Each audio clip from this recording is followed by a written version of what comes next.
A lot of you have been asking from me for a long period of time this question that I am new to Buddhism and I want to know more. Please recommend me some books to read. Well, today I'm going to be recommending you 5 books that you must read as a beginner to Buddhism. Now, I have categorized these 5 books into 3 groups. The first group is the books that will give you a good understanding about the Buddha's life story.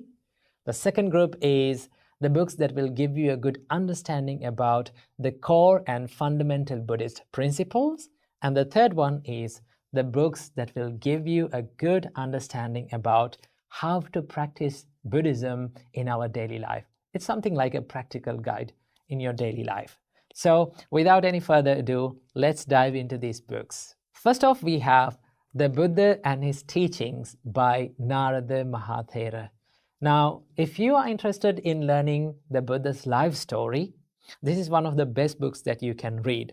The first half of this book is entirely dedicated in explaining about the Buddha's life story and about the key moments of the Buddha's life story. Now, having a good understanding about the life of the Buddha is very important when you learn Buddhism, because there are some things, and it is something like you're having a good foundation to your knowledge. So in this book, in the first half, you can learn the key moments of the Buddha's life story. And the second half is entirely dedicated in explaining about the main Buddhist concepts like karma and rebirth and enlightenment and etc. So as a beginner, you should read this book, and this is one of the best books that you can start reading as a beginner to Buddhism. Next up, we have one of my personal favorite books, and that is Buddha, the Marvelous Sage by my teacher, Venerable Kiribati Jnanananda Mahathera. He was the monk who took me under his wings and taught me Dhamma and gave me this precious gift of Dhamma. Now, this book is very special because it flows like a river. Now, when you read this book, it is also about the Buddha's life story and also some of the teachings of the Buddha. It flows like a river. It is very difficult to put down this book, right? If you are fascinated and if you like to learn more about Buddha's life story, this is one of the best books that you can read. And also it has some explanations about the Buddha's early lives, how the Buddha practiced and how the Buddha practiced some good qualities to attain the Buddhahood. So if you're interested in learning about the Buddha's life story in detail, this is one of the best books that you can read, Buddha, the Marvelous Sage. As the third book, I have one of the most famous books that have ever written by an author about Buddhism, and that is none other than What the Buddha Taught by Venerable Walpola Rahula Mahathera. Now, if you're interested in learning about the core Buddhism and main Buddhist fundamentals, right, and Buddhist concepts, this is the best book that you can read and you have to read. In this book, it explains about 4 Noble Truths, Noble Eightfold Path, enlightenment, and some concepts like anatta. And there are so many profound and very clear explanations about Buddhist concepts in this book. So this book falls under the category of the books that will give you a good understanding about the core Buddhism and Buddhist principles. Moving on to the fourth book, I have Mindfulness in Plain English by Bhante Gunaratana. Now, I don't want to explain much about this book because the title tells everything. Mindfulness in Plain English. Now, if you're interested in learning about the mindfulness and Buddhist way of mindfulness, how to practice the mindfulness in your daily life, this is the best books, and this is one of the best books that you can read. It is in simple English that everyone can understand. Now, I have seen all over the Bhante Gunaratana's works that every book that he writes is very simple to understand and it is very applicable for our life. So you have a good understanding about the mindfulness and the meditation. So if you are interested in learning about the mindfulness and how to practice and how to apply the mindfulness to my life, this is the best book that you can read, Mindfulness in Plain English. As the fifth book and the final book, I have the most famous Buddhist book in the entire world, and that is none other than Dhammapada. Now, I have done an entire video about Dhammapada. If you want to watch it, you can watch it right here. Now, Dhammapada is a set of verses that was spoken by the Buddha himself. Now, these are the pure and the direct words from the Buddha himself. So if you want to learn about the Buddha's way of life and Buddhist weave, this is one of the best books that you can read.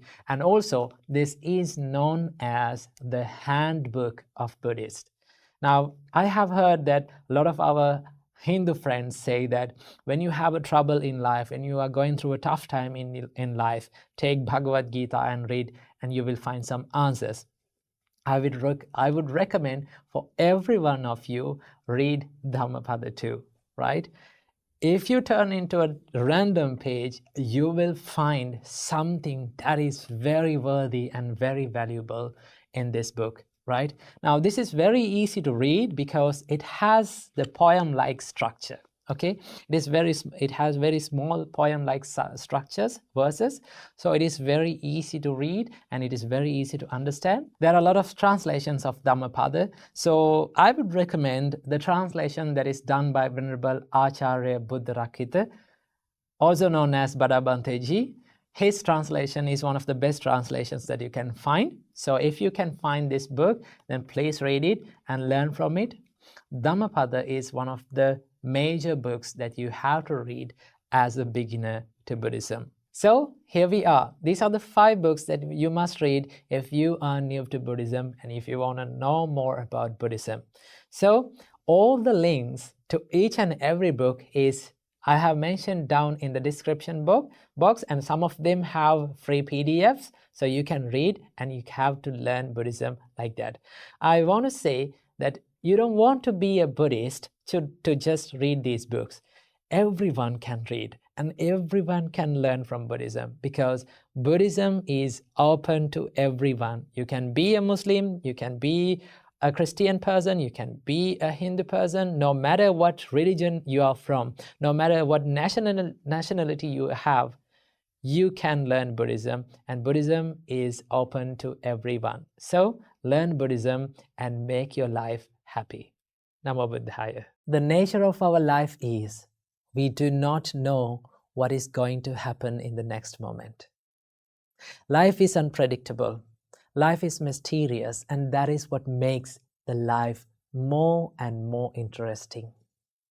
No matter how good you are, no matter how talented you are, there are some times, and there will be some times, that things won't go in your way. Life will give you hard kicks. Life will give you tough lessons. I know in those times, we all feel like giving up. We all feel like quitting what we are doing.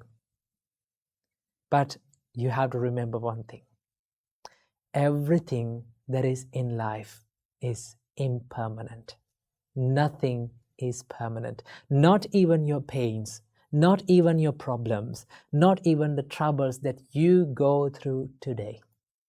It is going to change one day. Keep that in your mind and believe in it.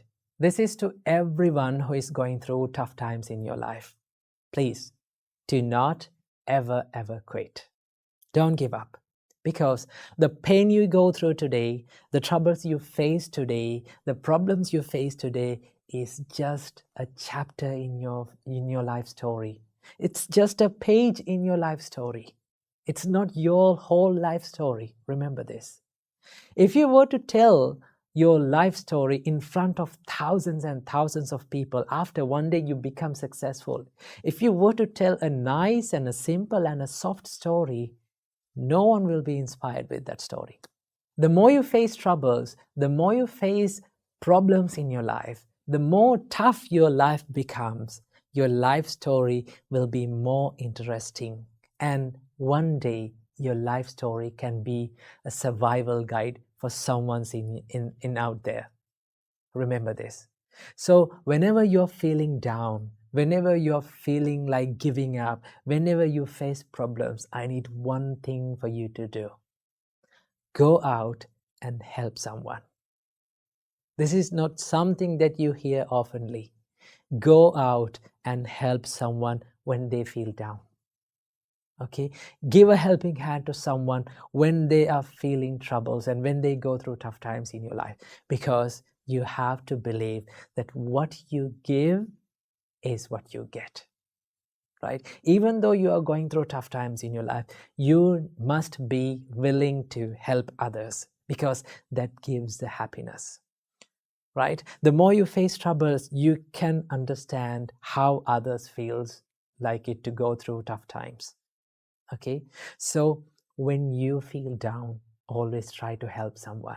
I know how it feels like to constantly fail, and I know how it feels like to constantly fall and be unsuccessful, because I have been through that situation.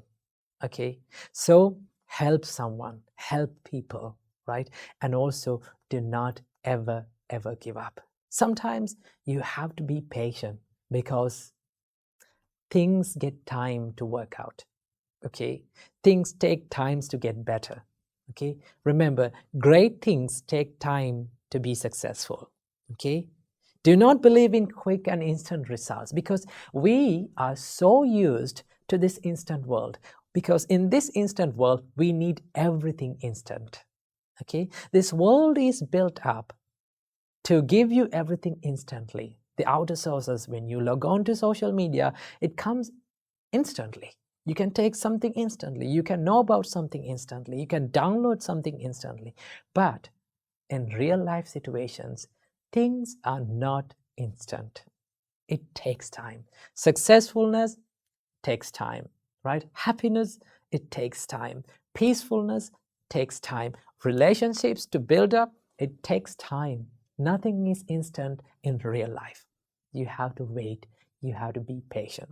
So in those times, we feel anxious and worried, right? We feel stressed. But remember, when you feel stressed, when you're tired, it is okay to rest, but it is not okay to quit. Because as long as we live, as long as we survive on this earth, as long as we have our lives, we can have a chance to be successful. We can be better at what we are doing. So this is to everyone who is going through tough times in your life. Believe that one day you're going to be happy. One day you're going to be proud about yourself if you focus on yourself and if you work on yourself. So keep in your mind, no matter how tough the situation is, never ever give up. Keep moving forward.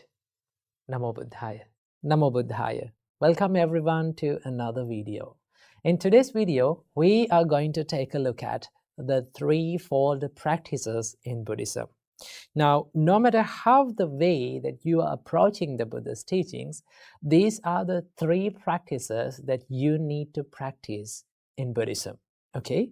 So we are going to take a look at these things.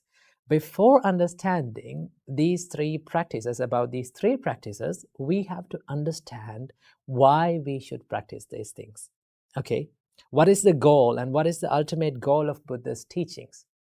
Now, the ultimate goal of all the Buddhist teachings is to liberate your mind from unsatisfactoriness.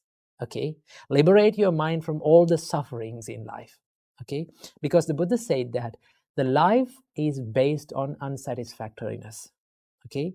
So once you have a deeper and a wiser understanding about your life, then you can liberate your mind from all the unsatisfactorinesses in your life.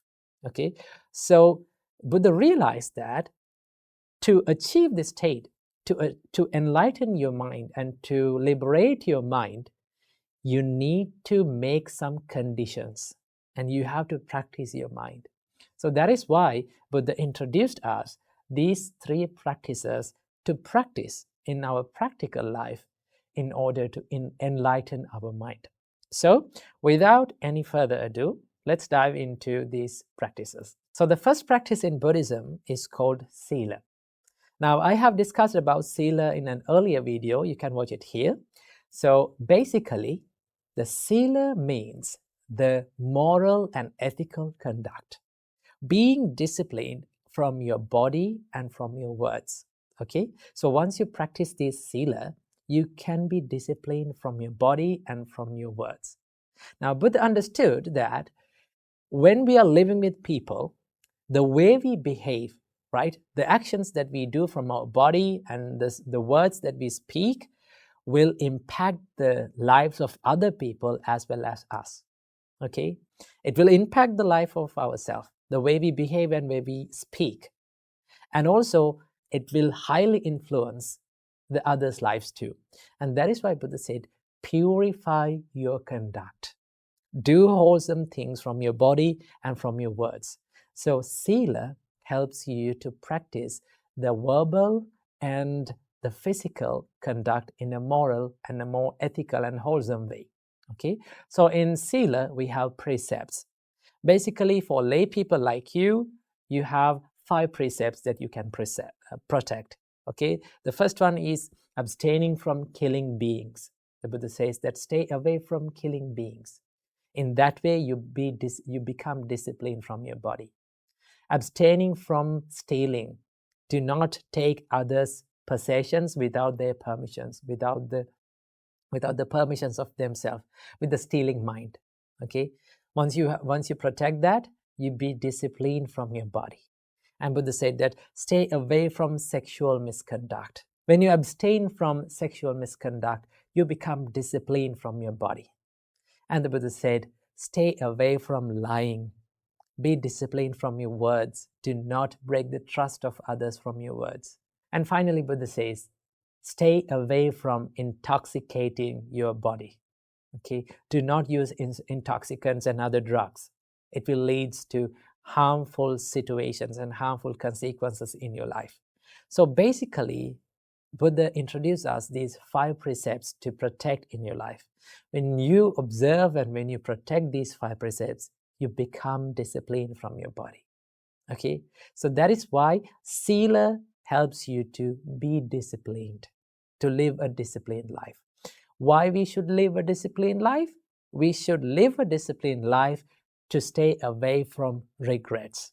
Because when you look at these 5 precepts, if you engage in these things, if you kill animals, if you steal others' possessions, if you commit sexual misconduct, if you lie, and if you intoxicate yourself, what will happen? There will be a lot of regrets in your life. And also there will be things that you have to worry about. That is why Buddha says, stay away from these 5 things and you will live a regretless life. Okay, so that is the first practice. Moving on to the second practice, we have samadhi. Now, samadhi can be translated as concentration or mental peacefulness inside your mind. Now, remember, this samadhi is supported by the first practice that is called the sila. The Buddha said, when you practice sila or when you live a moral and ethical life, what will happen? You will have less regrets in your mind. You will have no regrets in your mind. Once you have no regrets in your mind, what will happen? It will lead to the mental happiness. Because most of the people, they worry about the things that they have done in the past. Okay? Unwholesome things that they have done in the past. But once you live according to the precepts, once you live a virtuous life, then you can be happy about yourself. And also, your mind will be in a good and a happy state. That is why this samadhi is supported by the sila. Now, why we need samadhi? Now, we need samadhi to think clearly. Because you know that when your mind is busy, when your mind is scattered, and when it runs here and there, it is very difficult to think clearly. Now, Buddha considered that thinking clearly and thinking freely is a great benefit to understand the reality of your life. And that is why we need to practice samadhi. For practicing samadhi, Buddha introduced many meditations. So one type of meditation is called samatha meditation.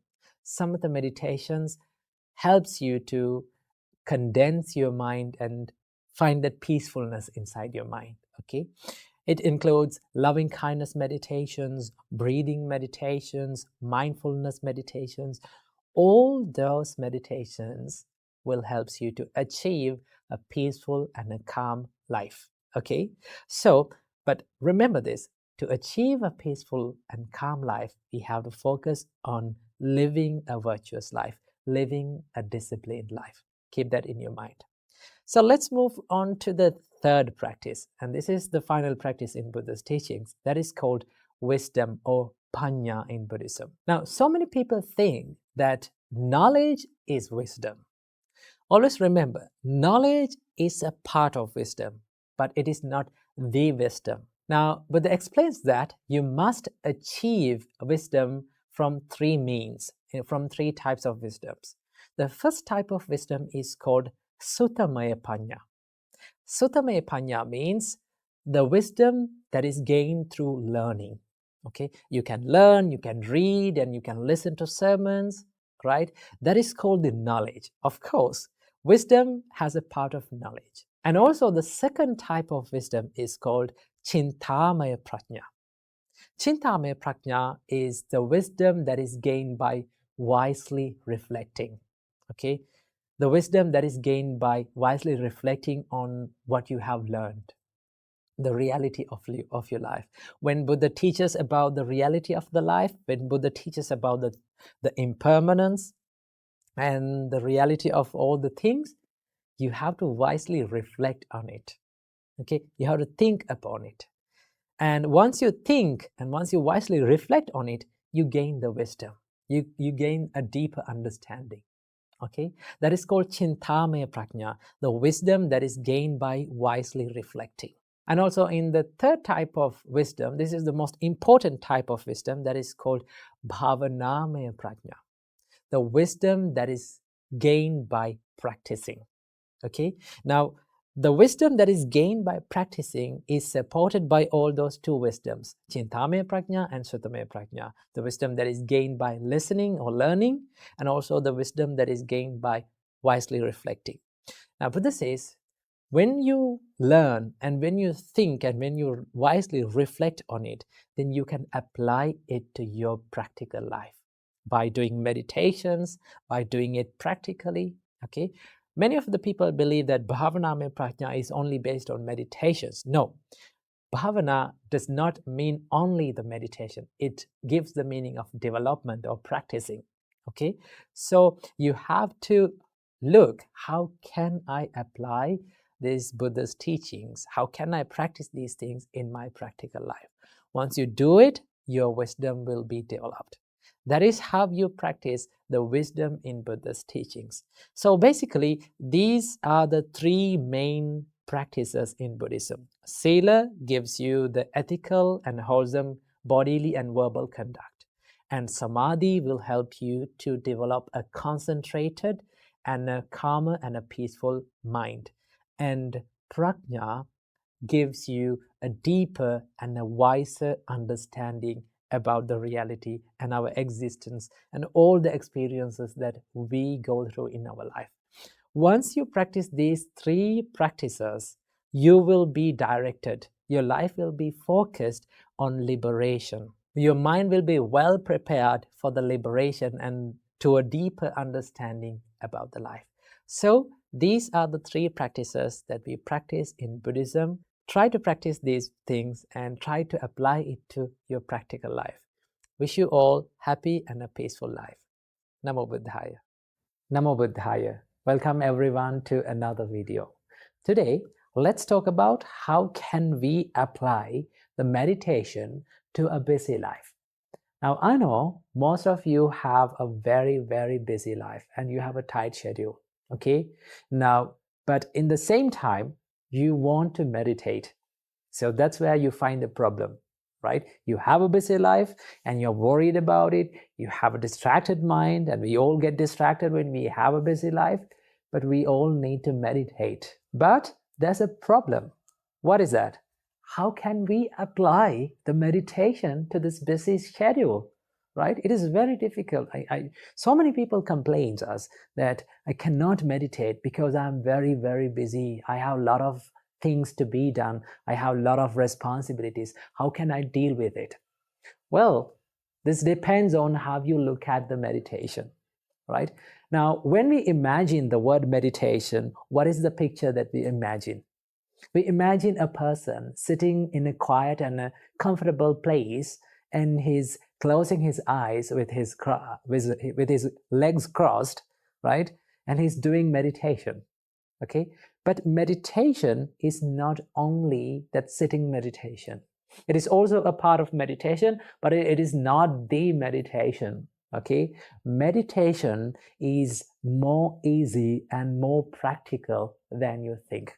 So today I'm going to introduce you to a little practice that you can practice in your busy schedule while you're having a lot of responsibilities and while you're being busy, and you can do this meditation. This is all about mindfulness. Now, should we sit in a quiet place to be mindful?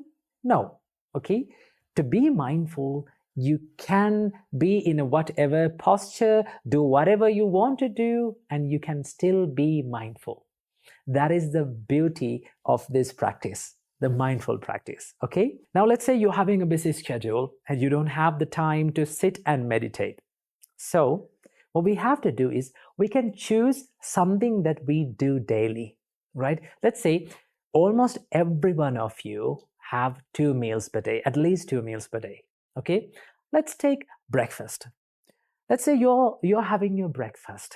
Okay, normally in an average day, what do you do when you're having breakfast? Sometimes you read a newspaper. Sometimes you watch TV. Sometimes you scroll through social media. Sometimes you use the mobile. Sometimes you call to some friends. Okay? Instead of doing all those things, okay, instead of distracting yourself while eating, while having your breakfast, why can't you be mindful about having the breakfast, about the action of eating? Okay, so that is the beauty of mindfulness. Mindfulness can be applied to every action in our daily life. No matter where we do it, no matter what we do it, no matter when we do it, we can apply mindfulness to our daily life. So let's say you're having a breakfast. Okay, just set aside all the distractions, your TV, maybe your mobile phone, your newspaper. You just focus on the taste. Okay, if you're eating from your hand, or if you're eating from your spoon or a fork, it doesn't matter.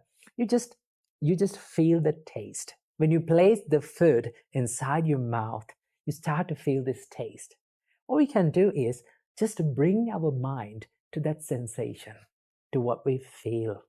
Okay, and do this from one by one. Okay, one step at a time. Let's say you took one bite at a time and you become mindful about it. You feel the taste. Okay, because most of the time when we are eating, we are not aware of this taste, right? Our mind runs here and there, runs and catch into one and other thoughts, and it becomes distracted. So what we can do is we can bring our mind back to this taste and this sensation that we feel in the present moment. When you eat, you feel the taste in the present moment. Once you feel it, once you identify it, and once you focus your mind to it, that is what you call mindfulness. That is what you call meditation. Okay? So this is a simple practice. Every day, choose one meal, maybe lunch, maybe dinner, maybe breakfast. Choose one meal and focus on just eating. Okay? Eat while you eat. Don't use the mobile phone while you eat. Don't watch TV while you eat. Don't use other distractions while you're eating, because when we distract ourselves, right, we miss a chance to practice the meditation in a daily life. One day, one lady came up to me, and when we were discussing, I asked from her, do you meditate? Then she said, no, I don't have time to meditate. Then I introduced this little practice of mindful eating to her. Then you cannot complain that you don't have time to meditate. Remember, meditation is everywhere. You can do it whenever you want, wherever you want. Okay? So add this little practice of mindful eating to your life, and then you don't have to worry about not having the time to meditate, because being mindful is meditation. Just keep that in your mind. Namo Buddhaya.